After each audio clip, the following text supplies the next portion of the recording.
सरकारचं शिष्टमंडळ आज मराठा आंदोलक मनोज जरांगे पाटील यांची भेट घेणार आहे. 29 ऑगस्टला मनोज जरांगे पाटील यांनी अंतरवलीमध्ये उपोषण करण्याचा इशारा दिलेला आहे आणि त्या पार्श्वभूमीवरती सरकारचं शिष्टमंडळ येत आहे.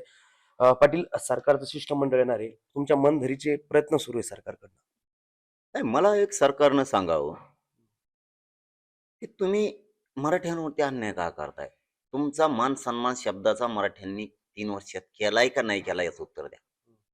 मग ते भले लाडभाऊ असतील, शंभूराजे साहेब असतील, उदय सामंत साहेब असतील, आमचे विखे पाटील साहेब असतील. मराठ्यांनी तुमचा सन्मान केलाय का नाही केला? तुम्ही 58 लाखाच्या नोंदीचे पुनमे प्रमाणपत्र द्यायचे सोडून चर्चा काय करताय नेमकी?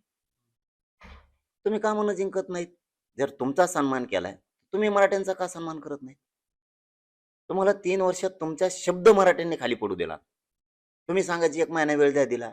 तुम्ही सांगायचं 6 महिने द्या दिला. तुम्ही सांगायचं 3 महिने वेळ द्या दिला. तुम्ही सांगायचं आता 1 वर्षभर द्या दिला.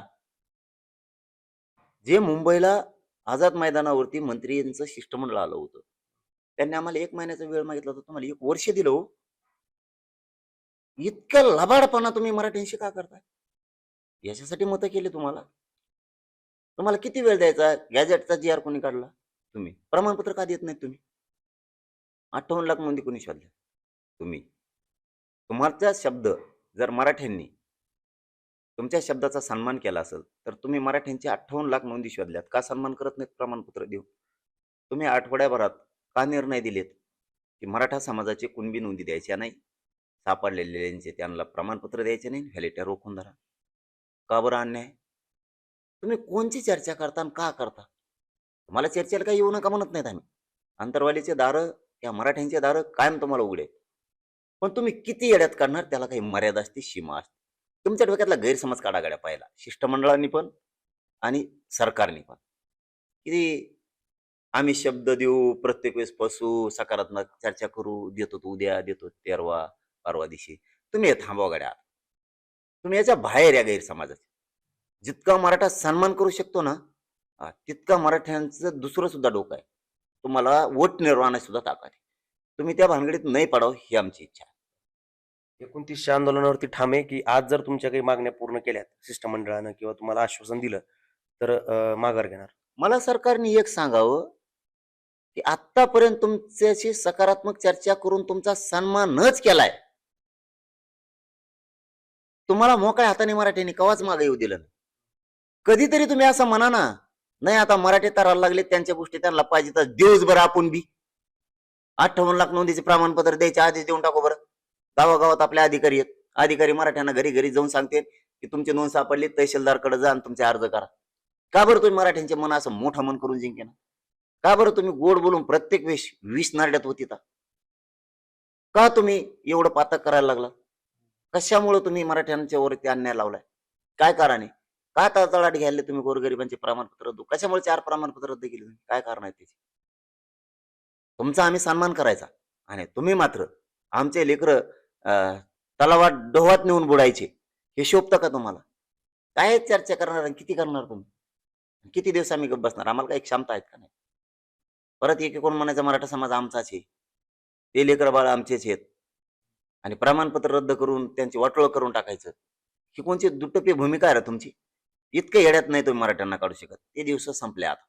3 वर्ष वेळ दिला तुम्हाला. तुम्हाला 29 ऑगस्टच्या 28 ऑगस्टच्या आत जे करता येईल तितकं करा. आंदोलन 29 ऑगस्ट थांबत नाही. काय व्हायचं होऊ दे आणि बघू तुमच्यात किती दम आहे आणि तुम्ही किती फसवतात. मंत्री छगन भुजबळ यांची एक प्रतिक्रिया आलेली आहे, की जरांगे पाटील यांचा जो लढा आहे, तो शासनाविरोधात आहे, आमच्या विरोधात नाही. आणि मग पहिल्यांदा टकोर ताळ्यावर ठेवायचं ना तेव्हाच. पण बरं झालं. म्हातारपणाला व्हायना भुजबळ साहेब बदललं. बरं झालं. म्हातारपणाला त्याला वाटलं असं नाही आली लय बेकार खेळ असतो ह्यो. मराठ्याच्या नोंदी सापड्यात म्हणल्यावर ते आता द्यावं लागणार आहेत आता. त्याचं ते तेवढ्या बाबतीत चाभरं आहे. तेवढ्या बाबतीत ते 100% चाभरं आहे. त्याला माहिती आहे उगाच मराठी अंगावर घ्या आणि विरोधात घ्या, निवडून यावं लागतं इथं. त्याची कारण ह्याबारी लय फजिती झालेली. निवडून यायच्या आधी मित्र म्हणला तो मीडियात. सगळी ती क्लिप त्यांनी त्याच्या मतदारसंघात येवल्यात पाटील. मित्र आहे म्हणे जरांगे पाटील. आणि निवडून आल्यावर म्हणतो, पाडीन म्हणला होता. निवडून आल्यावर. कारण त्यो किती चाभरा आहे मला चांगला माहिती लय चाभरा आहे त्यो. आणि त्या ध्यानात आलंय उपयोग नाही. सरकारी दस्तऐवज आहे गॅजेट म्हणजे ते दिले द्यावं लागणार आहेत. कुणबी प्रमाणपत्र जर 58 नोंदी सापडल्यात लाख तर द्यावं लागणार आहेत. ते हुशार आहे. त्याने ते आणि त्याने हेच करावं आता या वयात. राजकीय आयुष्य उद्ध्वस्त करून घेण्यापेक्षा त्याच्या पोराचं, नातवाचं, न्यायचं, अमक्याचं, तमक्याचं. ते बरोबर त्याने हुशारीने डाव टाकला. कारण मराठ्याच्या मताशिवाय होऊ शकत नाही. ओबीसीचा एक बी नेता आणि ओबीसी नेत्यांना नाही सांगणं आहे माझं. कुणबी आणि मराठी दोघंही तुम्हाला भरभरून मतं करतील. त्याच कुणबीचं आणि मराठ्यांचं वाटोळं करायसाठी तुम्ही जातीकडे ओढू नका निवडून आल्यावर. करताना आणखीन 1-2 वर्ष आलेच जवळ. कुणबी बी मराठी बी तुमचं राजकीय आयुष्यच उद्ध्वस्त करून टाकणार. म्हणजे निवडून येणार तुम्ही मराठीकडून कुणबीकडून आणि निवडून आल्यावर ओढणार जातीकडून मराठींचे प्रमाणपत्र कुणबीचे रद्द करायसाठी. इतकी येडे नाही राहिले आता. कुणबी आणि मराठा दोघंही नाराज होणार आहे तुमच्यावर. भुजबळ हुशार झाला टायमाला. 100% भुजबळ हुशार झाला. कारण त्याला माहिती आहे आता बावनकुळ्याच्या गळ्यातलं फडक उचलंय ना, ते बावनकुळे आणि इथं राजकीय आयुष्य उद्ध्वस्त होतंय. इकडे विरोध करत जावाला कुणबीला हे प्रमाणपत्र देऊ नका म्हणून मराठी तर मिळविणारच आहेत. आणि कशाला डोळ्यावर यायचं? कशाला नाराजी करायची? मरणाचं मतदान आहे यांचं. विरोधात गेलं मराठीचं मतदान तर आउटच व्हायचं काम आहे. त्यापेक्षा तो हुशार झाला. पोट भरून हसतोय. दात दिसते नाही एवढं कवाच हसलेला नाहीये. या बारीने त्याचे पुरे दात दिसलेत. इतका खळखळून हसलाय. त्याला माहिती आहे आता बावनकुळ्या जाणं आणि लफडं जाणं.